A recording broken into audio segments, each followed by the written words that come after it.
Well, welcome to the Stack of Stats podcast. I am Pam Maldonado, joined by probably the only other person I know who loves tennis as much as I do, Drew Dinsick. He does really great work over at NBC Sports Bet. You can find him over also at the Deep Dive podcast. Drew, my man, tell me, okay, are you more excited for Wildcard Weekend or for the Australian Open to be kicking off? That's a tough question. Australian Open always has a special place in my heart, and realistically, Wildcard Weekend is going to be great football. But it's still just one blip in the grand scheme of things. I think next weekend is a bigger deal for us hardcore football fans and NFL fans. Wildcard Weekend is like an appetizer, so I'll go Australian Open by a hair. That's awesome because that's exactly what we're talking about, the Australian Open and the craziness that has been surrounding it as of late with Novak Djokovic.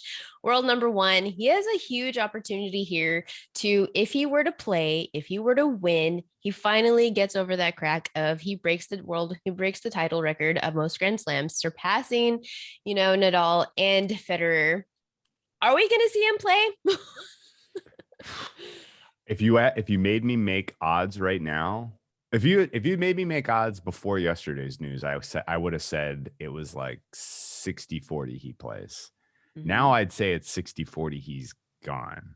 Which he's still in the odds board, which is what's kind of like making everything a little chaotic. He's still in the odds. Yeah, so I think he's odds against playing at this point, and even if he does play, he's a creature of habit. He's a routine guy. I'm worried about what all of this has done to his preparation, his focus, his ability to compete at a Grand Slam level. I know his draw isn't especially favorable either. And honestly, I mean, it may be better for everyone to contest this without him. I don't know. He is the 3-time reigning champion. He won in 19, 20, 21. He has won this, 9 times. Oh my God, 9 times champion. Unbelievable. He's going for number 10. So this is a big deal. And to have the cloud of all of this kind of obscuring it sucks, honestly. I wish he would have done things differently, obviously. But he's kind of made this mess for himself, as far as I could tell you.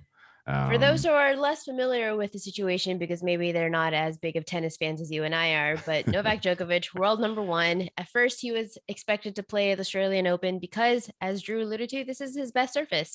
He was expected to come into play. He was listed as the number one seed. And then there was drama on, well, he's maybe vaccinated, not vaccinated. He did test positive. He didn't test positive. Regardless, like the gist of it is that Australia has been probably the most strict country in the world when it comes to COVID and how it treats its citizens, as far as you need to do testing, you need to be vaccinated in order to like live life. And Novak has been a big opponent of being vaccinated, so he maybe came into the country not vaccinated, and it's really just like it's been a whole ordeal. But essentially the government and the country has an opportunity to say, leave our country, you're not going to play, we don't care who you are. And that's kind of where we're at right now. And he can appeal it, and there's a chance that he can play, but more than likely it's kind of headed in the direction that he's not. So that's kind of like all the drama. And it's been a lot of drama. It's been a lot of headache for him over the last few days. And yet he is still listed as the favorite in the odds board. He is plus 135 to win, followed by Daniil Medvedev plus 165, Alexander Zverev plus 4-1, plus 400, and then Rafael Nadal at 8-1, followed by Stefanos Tsitsipas and Jannik Sinner, who round out the top 5 at 20-1 odds. So then looking at the odds, I just want to break this down like by quarter. We don't necessarily have an exact look right now. How would you perceive it then? If Novak is not going to play, can you explain what the rule is for who replaces him and what happens to the draw? So again, at this point, I think the complicated part of it is going away, because I don't think we're going to get an answer on whether he's allowed to stay in the country or has to leave before we're going to see an order of play. For those who are not familiar with the lingo. OOP stands for order of play. Usually comes out about 24, 48 hours before the day of matches. And it basically just tells you which court you're playing on. Because early in the match, there's so many tennis matches being contested, so many courts that you're playing on. You find out which court you're playing on. You find out which time slot you're playing in. And apparently once the OOP comes out and he's on it, then the seeds are locked.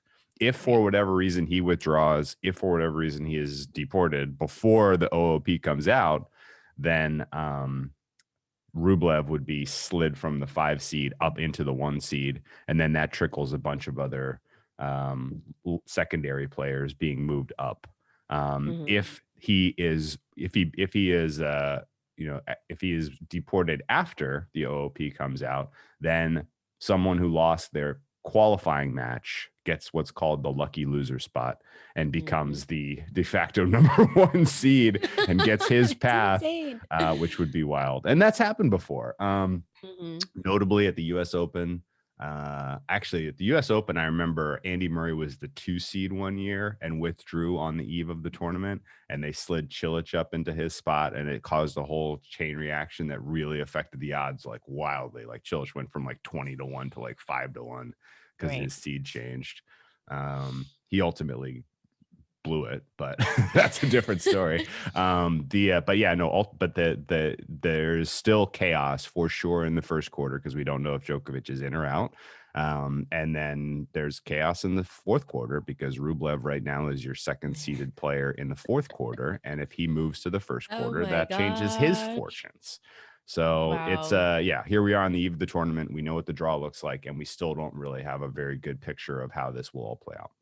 So then is it even worth it to target the first quarter? You and I, the type of bets that you and I like to make, of course, on the futures market is one thing, and that's just who's going to bet, who's going to win outright the whole tournament. Sure. But then the other market that you and I both love to target is who's going to win each quarter. Sure. Well, those odds aren't available right now for the first quarter because of Djokovic. But as it stands right now, you have in his side of the draw, his quarter of the draw, you have American Tommy Paul, you have Gael Monfils, the Frenchman who everybody loves, Delbonis, Garin, you have Cam Norrie, Sebastian Corda, another American, you have Fonini, you have Busta, you have really great players. And one of them that I'm also looking at is Carlos Alcaraz.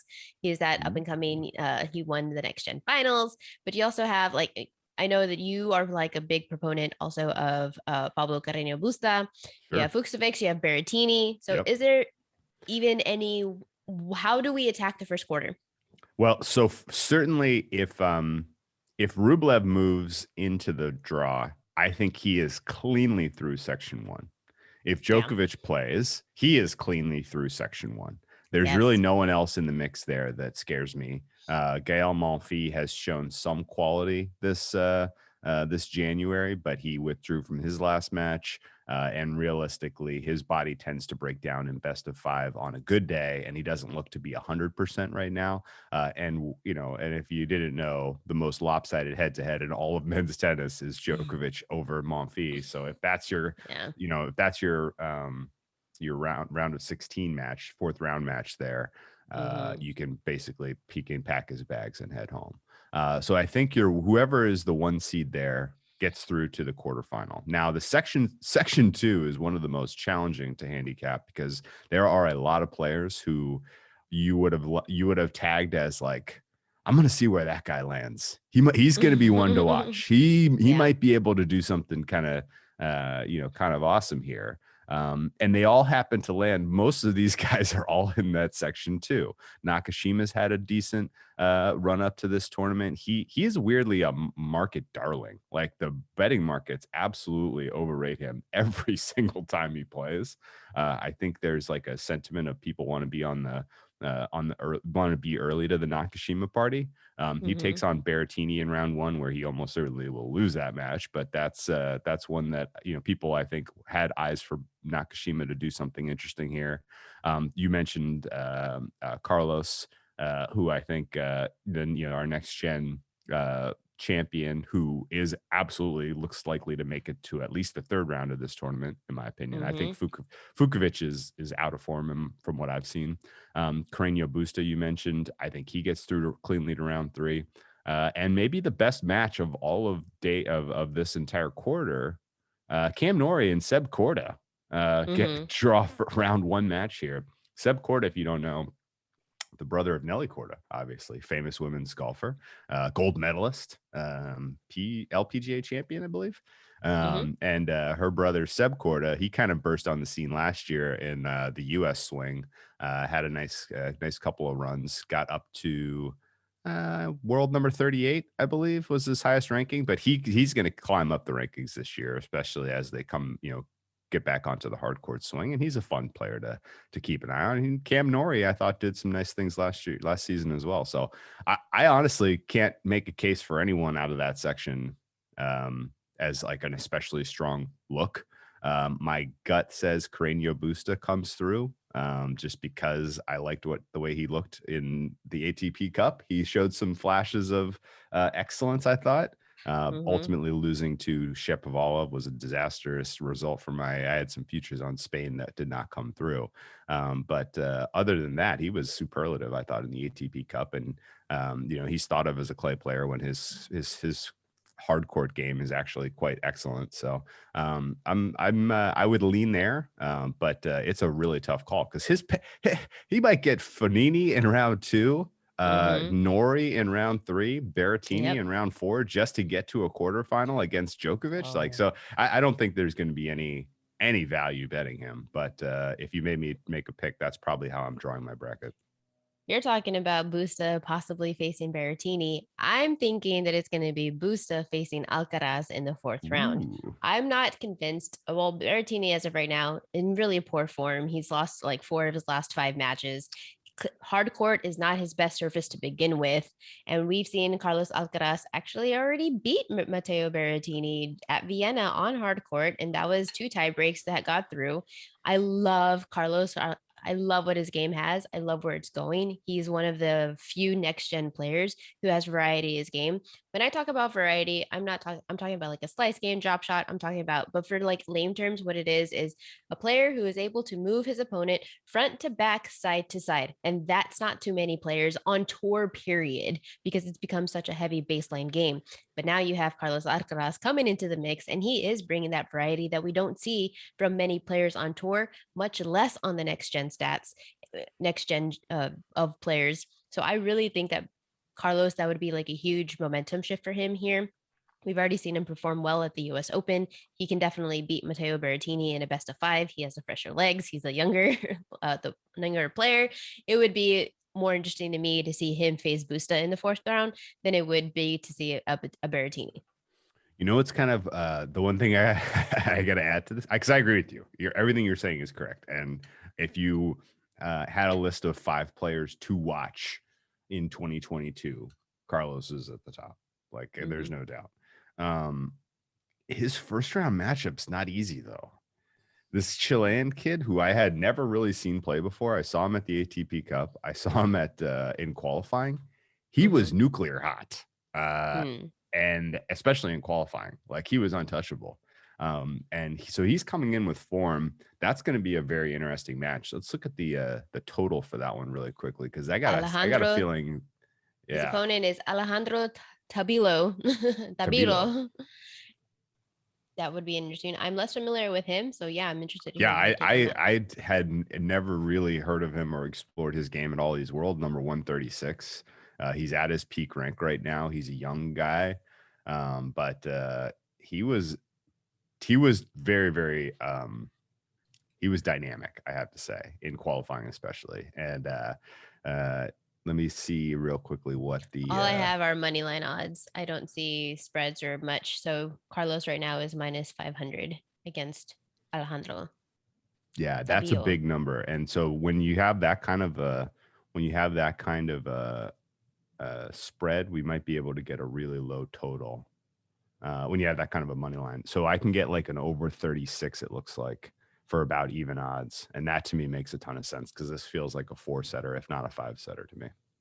So Well, there then you go. that's the top portion. The quarter one, it's definitely difficult to handicap because we still just don't know. We're not 100% certain of the status of Djokovic, but the players to at least focus on and pay attention to are for me going to be Carlos Alcaraz, definitely Pablo Carreño Busta, and then I guess Berrettini. Let's see how far he can go. Maybe he can get back into some of that form. But other than that, there's not really a whole bunch of players on this quarter of the draw that really entices me. So instead, let's look into the second quarter. And this one is definitely a lot more interesting. You have Alexander Zverev, who on his part of the draw, you have Nishioka, you have Harris, you have Opelka, some of the big servers. You have Canadians, Denis Shapovalov, you have Hubert Hurkacz, who's most famously probably known for knocking out Roger Federer from Wimbledon Yeah. in straight sets, and it wasn't even close. Amazing. It was pretty. And then you have somebody else who's Aslan Karatsev, who just is coming off winning his tournament. He won ATP Sydney, defeating Andy Murray in straight sets. So he's interesting because if you remember Aslan Karatsev, this was his breakout tournament for him last year when he was ranked 200 and something. All of a sudden, he pops up and he's making it into the quarterfinals of the Australian Open, facing Novak Djokovic.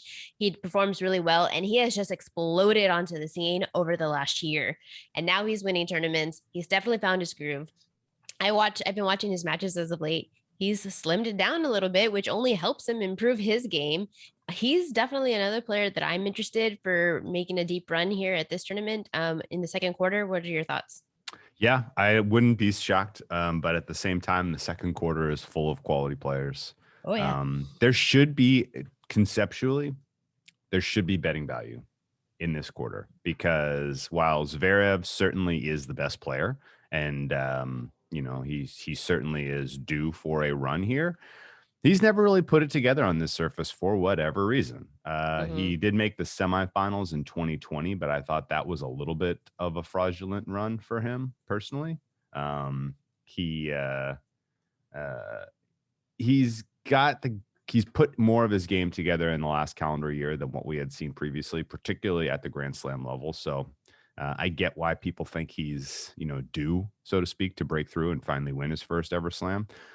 He's getting the market respect like he's won before, though, Right. which is kind of, it's got me a little bit wary of getting involved with him in the betting market. And I'm looking at his second quarter price minus 110, and that's very generous. I thought we were going to get a plus money price here, especially because he's in this quarter with Rafa Nadal. And Nadal also is a player who I was very interested to see where he landed so I could go against him. And here these, here these guys are Very in the difficult draw same for quarter. him. Very difficult draw for him. You mentioned Hurkacz. You mentioned Karatsev. He's going to have to get by one of those two players to get to a quarterfinal where he would potentially face Zverev. I don't see it happening. He likely gets through to the fourth round, I think. I don't see Khachanov or any of these other maybe Kokkinakis actually gives him a fight. I mean, Kokkinakis has been solid lately. He's been a very, very tough out. I think he just won a title last night. He beat Cilic, right? He did. So he's had some impressive wins here in the last week, although now that he's won a title, he might take his foot off the gas a little bit. He beat Cilic in the semifinal of ATP Adelaide, however you pronounce that, and then he won the title, defeating Rinderknecht for that win. That's right. So Nadal's not even a player that is on my radar. We haven't seen much of him actually, because since Roland Garros, and then he was battling injury, and he did actually win a title just last week. But if you look at the level of competition of those players, these are not top quality players. It was a 250 event. It's more so of him finding his groove, finding rhythm, getting back into it, and finding confidence. Is Nadal always going to be a threat? Absolutely. But we know that hard court isn't his best surface. You're talking about Hubert Hurkacz and Alexander Zverev. Why is Zverev getting so much love? Well, it's because Zverev has had a really great 2021 season. He made it to the semifinals at Roland Garros. He won the Olympics, the Olympic gold, defeating Novak Djokovic. He defeated Karen Khachanov in straight sets to win that final. He won the Cincinnati Masters, another semifinal at the US Open where he lost to Djokovic in what was a really great match. It was fantastic. And then he had another title at Vienna, semifinals in Paris against Daniil Medvedev, and then he won the ATP World Tour Finals, defeating Medvedev. So he has the accolades are starting to build up in his favor, which is why you're getting less value on him. But I believe that Zverev, this is still his quarter to have. And Okay. I'm not even worried whether he faces a Nadal, a Hurkacz, a Karatsev. I'm not at all. I'm not questioning whether he can defeat any of those players. So here's a question for you. Hurkacz has never done it here. I think his best ever performance here in Australia is second round, and he didn't look in form. I didn't think at the ATP Cup. He's a guy that I think needs a little bit more reps to be dangerous. So I'm fine taking taking a price like 16-1 for Karatsev in the second quarter. What do you think that quarterfinal money line would be if it's Zverev versus Karatsev? Oh, it would be like minimum for the dog. Yeah, you get like It would. 4 plus 400. I was gonna say 300. minimum like 4. Okay. So you're gonna capture a little bit of equity if you take 16-1 now, but maybe not enough then to have. And the reason why I think this is Zverev's quarter to win is because, yes, his deepest run here at the Australian Open was in the semis in 2020, but he's certainly not the player. He has evolved so much as a player. And the problem that we used to see with Zverev is his double faulting. I have not seen him like double fault. He just went on a rampage there. We had like 20 double faults in one match. His serve is so powerful. His serve allows him to dictate play, but it's also compounded. He has a serve, yes, but it's also compounded and made that much more forceful because he has a consistent abusive baseline game. So when you combine the two, he has really just grown into like a strength. Like he definitely is like a top 5 player, top 3 player. He has the ability. He just can get in his own mind because of that, because you combined his baseline game with his serve and nobody else even compares to his serve right now, he can defeat anybody in this quarter. So I know that minus 110 is like an ugly number to have, but I see Zverev only in this quarter. I guess if you maybe take either to win the quarter at minus 110 or what his current price is to win the title, I'm absolutely looking at the quarter price. He is plus 300 right now to win the title, which that's not enough because I would make him plus 200-ish head-to-head versus Medvedev in a final. Plus 250 maybe. So you're not catching much at all in terms of equity, even if he gets to that point. And if he goes head to head against Djokovic, which is still a very real possibility, if it's Djokovic versus Zverev in the semis, I don't think he's getting him. So let's say Djokovic is not in the lineup. This is where it gets a little bit tricky when you're trying to do some of these futures odds, because another thing that I would consider Zverev to win his quarter minus 110. That doesn't offer a lot of value, even though I still believe it's the correct side. But what if you get Alexander Zverev to reach the final at plus 135? You're counting on Djokovic not playing. Yeah, you're counting on Djokovic not playing if you're taking that bet. And that's not even entirely true because let's say Djokovic even still does play. He hasn't practiced. He's been quarantined. He's not getting his regular workout schedule. How much, like, I know, like, there is a quote from Nick Kyrgios, fellow Australian, who said, this is not the Novak that I would want to face because he's going to come into this pissed and he's going to want to prove the world like, hey, I'm still, regardless of everything, all the adversity, I'm still going to win this. I'm not entirely a believer in that. This has been a headache for us as spectators. How has it been for him as the actual player? So even if you do get a Djokovic to end up playing in the tournament, one, he's never won this tournament 4 years in a row, and he's won it 3 straight. So that's factor number 1. Number 2, you're assuming that he even makes it through the 2 weeks because he still is an unvaccinated player. What if he tests positive? Yes. So the value is still there for backing Zverev to at least reach the final, because even then, I believe that he could potentially even defeat Djokovic based off of just like the crap that's going on right now. You're making a very fair point, I think. I will only kind of qualify. So when I said I thought his 2020 semifinal run was kind of fraudulent, he got there with a relatively easy path, I thought. Stan Wawrinka took Medvedev out in that one in a what Right. was an absolute marathon in some hot weather, I believe. And that completely wiped Wawrinka. And so he gets by Wawrinka in a quarterfinal where he had a huge rest advantage. He then took on Dominic Thiem in the semifinals. Dominic Thiem came off of an absolute, a nail biter tiebreak, won 3 tiebreaks against Nadal in his quarterfinal, gets through to the semis. Thiem beats him. And, so Zverev had a huge rest advantage over Wawrinka, still took 4 sets to get it. He had a huge rest advantage over Thiem and couldn't beat him. Mm-hmm. And, I know he's matured as a player since Yes. 2020, surely. But I'm still not at the point where I'm ready to price him as, as a guy that should be in the same conversation as, Medvedev or a Djokovic as far as Right. being that overwhelming of a favorite. Now, your case I'll is agree. strong. Your case is strong. I will say. And if he finally breaks through and wins a title, and now we have, more guys with slams that, are capable of winning more slams this year, that's great. Like I would support that storyline. It would make the ATP more interesting. I'm a little wary of getting involved in these guys at short prices before they've done it at least once. Right. No, I agree with that. So I think the only option for quarter two then is just to maybe take a long shot with somebody like an Aslan Karatsev, as you mentioned at 16-1. I think the only other option for me would be to take Zverev to reach the final because minus 110 for him to win his quarter is just still too much of an Yeah. added risk for not a lot of return. So then would you agree with those two sentiments? Yeah, that's fair. And I mean, a lot of people will only have the second quarter bet. And so what did you say? You said minus 110 for Him to um win the second quarter. yeah, And then yeah. the other option was for him to reach the final at plus 135.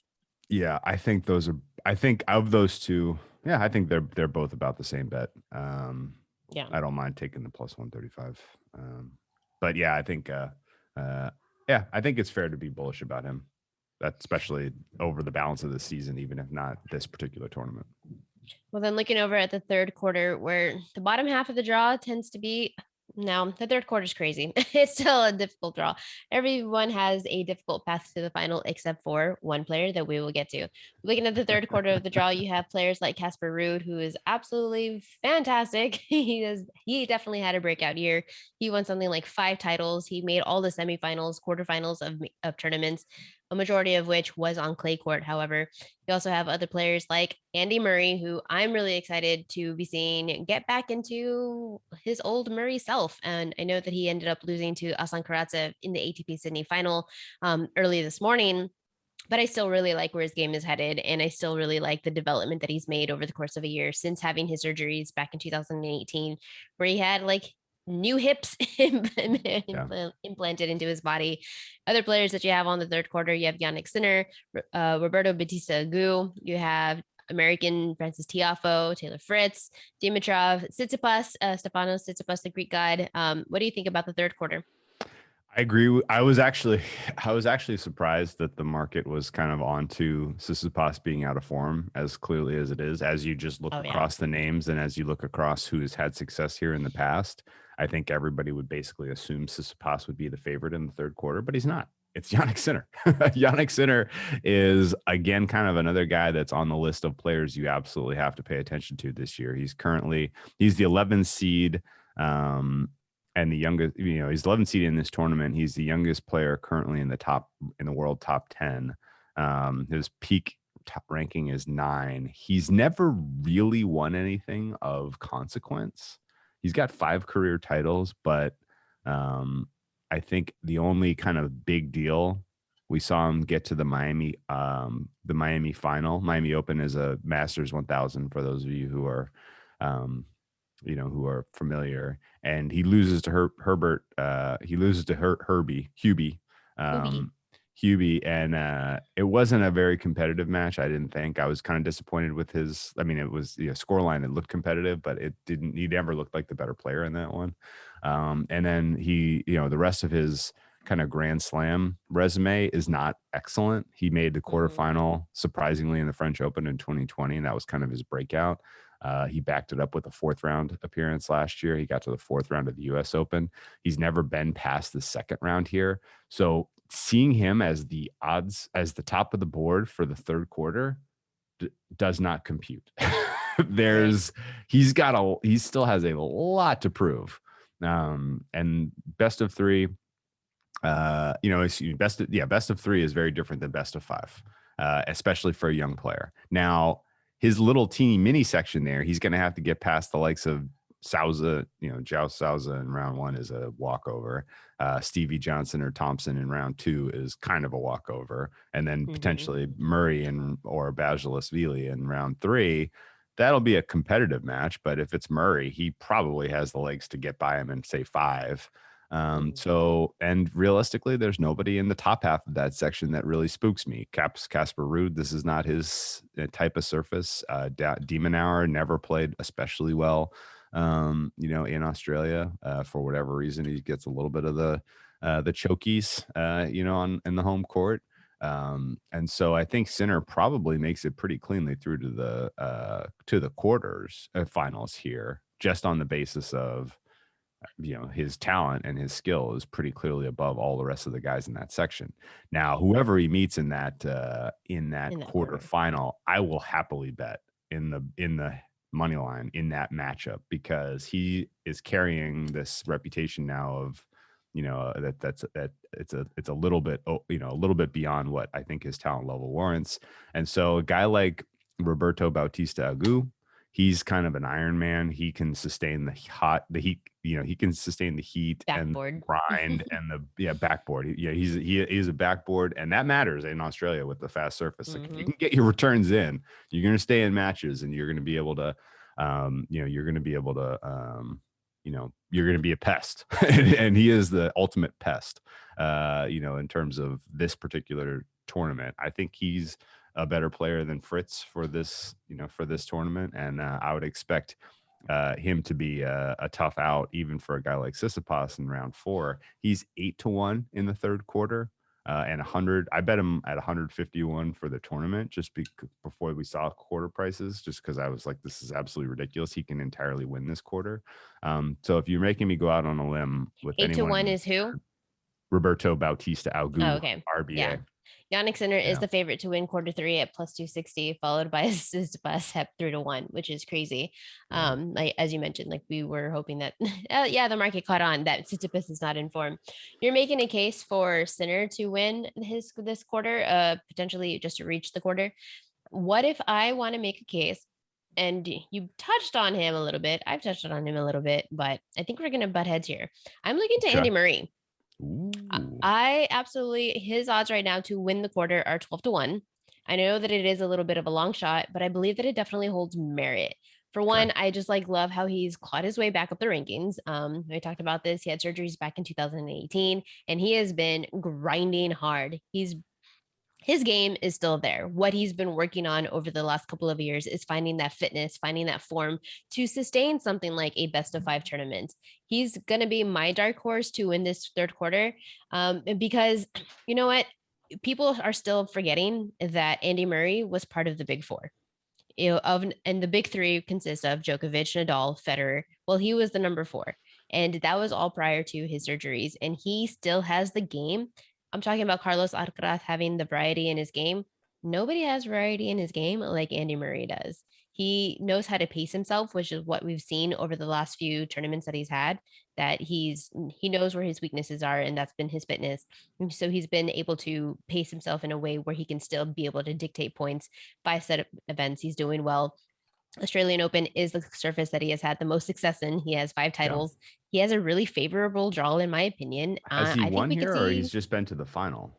I think he's been to the final. He's been to the 5 final. times, sorry, but he's looking for his first title here. Yeah, correct. That would be a story, man.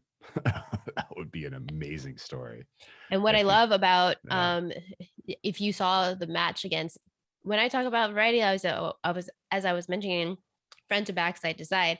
Murray has been really great with that. And what we saw from his match against Opelka, who is serve bot, what was he able to do? He lobbed Opelka. And it was beautiful and it was perfect. Why? Because he used the slice to draw him into the net, and then he used the topspin to go ahead and lob a 6 foot. How tall is Opelka? Like nearly 7 feet, and it was perfection. And that is the type of ability of play that no other player has really on tour right now. And Murray has just that court sense, and he's just really sharp against some of these young players that he has faced.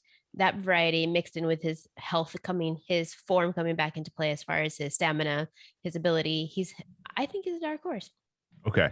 I am not going to disagree with you. The concern I have, number one, he played last week and he made it to the final. He loses to Karatsev. He had some impressive straight sets, and that's I'm not like concerned about that result, believe me. But I am concerned about how much court time he put in last week. Right. And I know you get an extra day. You get a day off in between every match when you're in a slam best of 5. Like, you don't have to play every day. And I think that helps him kind of get regroup. But as I just kind of look across those results, like, he let these guys hang a little too much. Like, you shouldn't have had to go to 3 against Basilashvili, like he should have, so basically, like, he needed to kind of make quicker work out of some of the matches he had last week, I think, to be perfectly fresh. All that said, I mean, let's just assume for sake of arguments that Djokovic is not in this field. How many players in this tournament have won slams in their career? Like 2, 1. I think, was it just Medvedev? Medvedev, Cilic, and Sir Andy Murray. Sir Andy Murray is the most. He will have the most titles to his name among slams of anyone in this field. Oh, excuse me, Rafa Nadal, obviously. Oh, excuse me. I forget he's even. That's what I'm saying too. I don't even feel bad about that. But yeah, outside of Nadal, outside of Djokovic, Murray will be the most decorated player in this field. So it's not crazy that he can get past. He landed in a weak quarter. As we talked about, Sinner is an inexperienced player. Sinner has never made it past the second round at this tournament. Court conditions don't exactly favor his game. Murray can grind his way to at least a fourth. So if Murray beats Sinner in round 3, he's getting to the quarterfinals. I don't think there's anyone at the top half that spooks me at all versus Murray. He would be my pick in the 4th round matchup.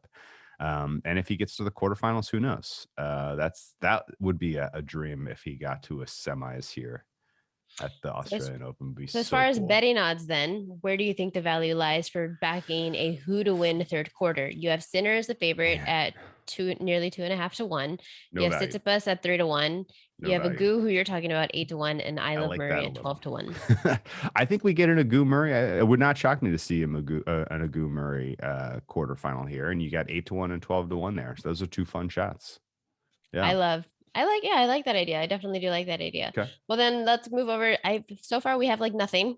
Let's see if we can find something for the 4th quarter then. The 4th quarter is definitely the most favorable draw for world number 2, Daniil Medvedev, who is the second seed in this tournament. In his quarter of the draw, he has players like Andrei Rublev, which may or may not change based off the Djokovic status. You also have Marin Cilic, Dan Evans, who's playing some really great tennis as of late. Yeah, Felix Auger Aliassime, Diego Schwartzman, John Isner, big server, one of my favorite players, Ugo Humbert, and then Nick Kyrgios, of course, the villain of tennis, definitely for sure right now. What do you think about the 4th quarter draw with Daniil Medvedev leading the charge? Medvedev is so far and ahead the best player here. I don't even really think it's a shame that there are not more fourth quarter prices, because of all of the quarters we've talked about so far, this is the one that is the most, like, if you were like, hey, go fill out a bracket and which quarter do you think you got every single pick right, it would be this one. Like, this is the most, every matchup that you see on here, you're like, oh yeah, no, that guy has that guy. Oh, that guy has that guy. That guy has that guy. And, you can basically see Isner gets to Schwartzman gets past him. Medvedev gets past Kyrgios cleanly. He gets past Humbert cleanly. He gets past Schwartzman cleanly. Yes. FAA, Felix Auger-Aliassime, he was awesome at the ATP Cup. He is peaking right now. He's going to be a very tough out for Rublev. I think FAA beats Rublev. FAA is a dead man walking against Medvedev, as we saw at the US Open. Rublev is a dead man walking against Medvedev, as we've seen basically every time those two players have played each other. So Medvedev comes through quarter four, probably without dropping a set, in the ballpark of 75% of the time. I mean, he is, and actually, kind of taking like a little mini step back, because I don't know that there's much more to talk about because we don't really have a ton of odds here. But like, if Djokovic had gotten vaxxed last summer, was here playing without a cloud of controversy, get in his normal routine, played in the ATP Cup, and takes Serbia to the title match or whatever, like, would you really feel confident going with Djokovic in this tournament over Medvedev? Like, is he like I know that it was a lopsided final last year between these two players, but Medvedev didn't have a title at that point, and the nerves were obviously there. Like, do you rate Djokovic as a better player than Medvedev at this moment? All things neutral. At this moment, oh man, I'm going to say it's still a toss-up, because the reason why you can talk about Djokovic is not in form, but you have to also think of the moment that happened in the second half of 2021. And it was, he had a chance to break all these records, to break the title record, to break the Grand Slam record. He had the Olympics going on. It was literally so much for him as like a person to like handle that type of stress. It was the world of tennis is on his shoulders. So was it because Djokovic had like a terrible run and he lost his serve, he lost his form? It had nothing to do with that. It was just like the moment was so big, on top of the match that he had with for the US Open against Alexander Zverev. That was a fantastic match in the semis. That was a fantastic match. And then you have to play Medvedev after that match. It was just a combination of the type of stress that he had with all of these records and his titles and his wins and his Grand Slam calendar year, playing one of the best matches of the season. Where did his legs go? He didn't have it when he reached the final. That's all it was. US Open also his worst slam. On top of it, conditions never really favor him there, because it's super difficult to sustain that level of play that he's able to do. This is why he wins Australian Open so much. This is why I love betting the Australian Open so much, because you have fresh legs. This is the time to bet the players when they are more healthy than not, when they are everything in 2021 is behind them. They're coming into this with freshness, and that's why I like betting the Australian Open. So I still think that it is still I think it's a 50-50 right now, and probably for the next year. I don't think either one of them has a leg up over the other than Medvedev is getting better draws. He definitely got a better draw here. He definitely got a better draw in the US. And honestly, like, a lot of people, even before like the questions were swirling about Djokovic being allowed to play here, people were asking me, hey, you like Medvedev for the Australian Open? Like, because a casual tennis observer, someone who's lacking context of the US Open, would look at that result and be like, oh, Medvedev's the best player in the world now. Right. I should just go back him to win Australia. And I completely agree with you that once you include the context, that was a perfect storm for Medvedev to get the win head to head. But once you've got a head to head win over a guy at the Grand Slam level in a final, like, now you got a little more juice. There's a little more kind of mental. There's a mental well of confidence that you have now once you've got that win. That doesn't mean he beats him every time now. No way. Right. And I completely. Exactly. Yeah. So I completely agree that the margin between the two players is probably about as narrow as it has ever been. And it's not because Djokovic has come down a ton. It's because Medvedev has gone up a ton. But I don't think you can make him the better, the truly the better player, but it is as close as I have ever done numbers wise. Like, neutral court. And there's also the added benefit. The context that people aren't really talking about is, if Djokovic ends up not playing, Medvedev has an opportunity here to claim the world number one. And this would be the first time in like in years that would be the case. So not Yeah. only do you have an easy draw, but now you have Medvedev, who broke into the top three for the first time in the last few years, who isn't Federer or Nadal. And now you have an opportunity to be world number one. Like, this is just we're talking about the perfect storm of Djokovic in the end of 2021. We're talking about the perfect recipe of the perfect concoction of greatness that we could see from Medvedev here. Yeah, God, man, his form right now. I don't know if you saw any of the kind of the late stage ATP Cup matches. Mm-hmm. He went up against Berrettini and he toyed with them, to be honest. It Playing was with a this three dude. it was a 3-set match, and he literally was like, I could use some reps. Like that's the way Yeah, I was just gonna say that. it was really Let me what it get some felt like. practice in. And then, because then the next time out, he goes up against Felix in this. I think it was the semifinals, Russia versus Canada. And Mm-hmm. I mean, Felix, let me tell you, Felix is in form right now. Like, he Right. is playing very good tennis. Medvedev utterly demolished him. It was an absolute shredding. Now now those two players, there's a mental thing with Felix. He's a younger guy. He doesn't have all of his confidence kind of figured out to this point in his career. He needs a couple titles. He's still looking for the first one, right? He's made like a dozen Oh, he doesn't win finals. He a dozen loses. finals, and he's lost Yeah, everyone. He's like Yeah. 0-10 in finals or something. Yeah. So, he clearly has a mental thing that he needs to kind of overcome before he's really considered a serious guy. Although Canada wins the ATP Cup. Does that count? Mm-hmm. I'm gonna think about that. It was really his match that really got them there, so I'm gonna think about that. Anyway, he hasn't really done it at the final level, and Medvedev is clearly in his head. But just the fact that Medvedev was basically, he looks like he is in peak form right now. There's nothing about his game that is concerning me at all as he heads into this tournament. And so, like, if you told me, if you were like, come back from Back to the Future, and you're back from the future, and you're like, can you believe Medvedev doesn't make the final in this tournament? I would say you're lying. You're lying. Like there's no one is stopping him on the bottom half of this draw. He's Okay, got well all then of these guys in a box. So then it sounds like you and I are in agreement that because it's similar to the fourth quarter is similar to the first quarter, where you don't have betting options because things can change based off of the outcome of Djokovic, what happens here in the next couple of hours. He's has one last appeal, so that depends. So at the time of recording, we don't have odds for who to win first quarter or who to win fourth quarter, because if Rublev, who is in the fourth quarter, things change, he can be moved to the first. Vice versa, things can get just a little bit tricky. But it does sound like you and I are both in agreement that Medvedev is winning this tournament. I do have a plus 165 futures on him to win, and the odds have him now at plus 150. Is that still worth a buy? It is. It is. I have him in a field with Djokovic. I have him just under 50% to win this tournament. Yeah. And in a field without Djokovic, I have him well over 50% to win this tournament. Okay, so because we don't have for him to win the fourth quarter, because those odds aren't available, for Medvedev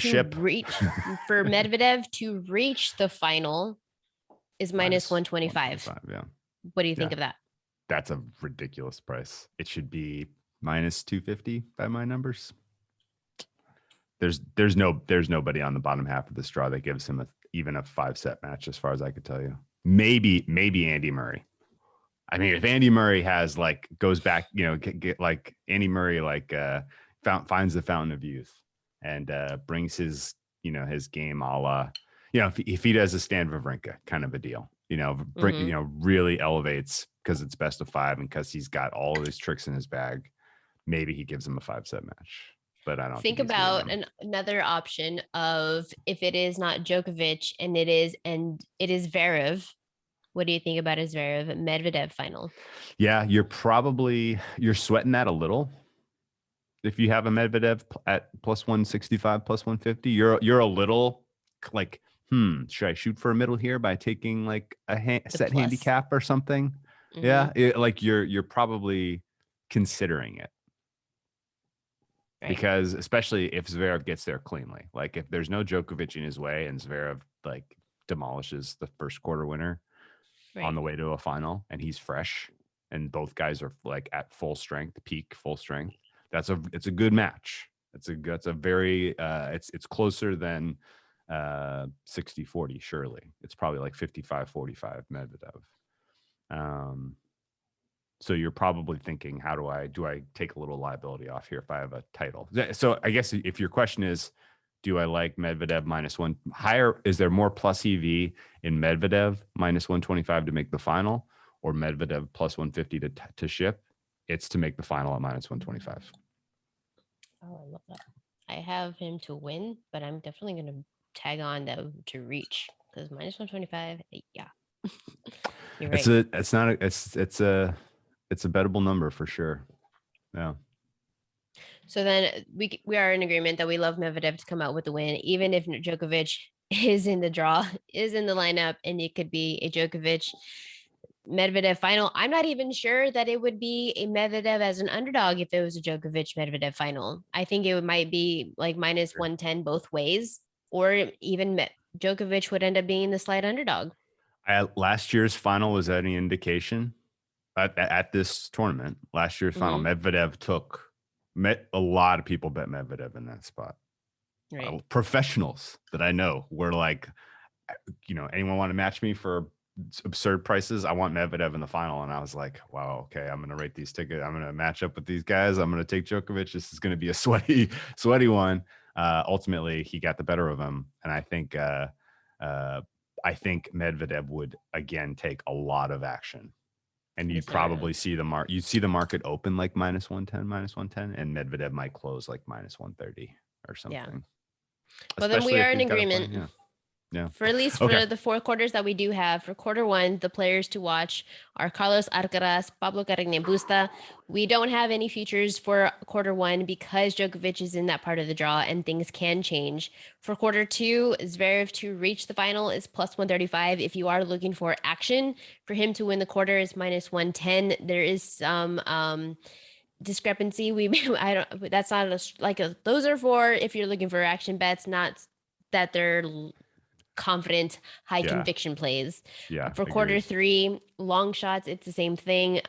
Long shots that you can tag on. Sinner is a +260 favorite, but 2 players that both Drew and I like. I am taking a small low risk flyer on Andy Murray at 12-1, just because I believe it is value and it is warranted value.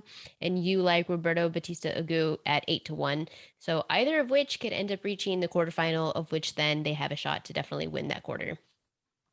And then for the 4th quarter, our best bet that we can definitely agree on is Medvedev is coming out with a win. As a Djokovic fan, I hate saying that, but from a value perspective, definitely for the 4th quarter, we don't have 4th quarter odds to win, but we do have Medvedev to win the Australian Open at +150. Both Drew and I already have futures tickets on Medvedev at better odds, but 150 is still definitely viable. And for him to reach the final, Medvedev at -125 is worth a grab as well, which is something that I will be tagging on. Okay, let's go. I think that was a perfect summary. Perfect summary. Perfect. Yep, great. We're in lockstep here. Man, are there any first round matches you're looking forward to watching? All of them. Sincerely, the 3 best. The set your alarm clock and wake up for them. Felix Auger-Aliassime takes on a Finnish player, Emil Ruusuvuori. That's going to be fantastically good head to head. In the first quarter, you have, I mentioned already, Alcaraz versus this Chilean kid, Tabilo. That's going to be must watch. And then Cam Norrie, Seb Korda. Those are your 3 best first round matches, in my opinion. I'm also interested in Andy Murray in a rematch against Nikolai Basilashvili. Ooh, yeah, I need him to get through just fine for me to have confidence that he has a chance at winning this quarter. Yeah, Basilashvili he's a weird player, but if he does well on this surface, I'll be surprised. And keeping an eye on my boy Aslan Karatsev. I hope he makes another good run at this. Ooh, yeah, that'd be fun. He has a good matchup first round too, doesn't he? Munar. Yeah, he's going up against Jamie Munar. Yeah. Well, Munar not going to be great on the surface, but he's a good, fun player.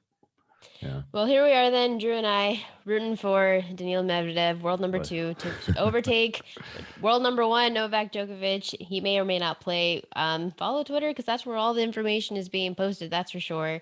You can follow Drew Dinsick on Twitter at whale_capper. You can find his stuff over at NBC Sports Bet. You can see him on the Deep Dive podcast.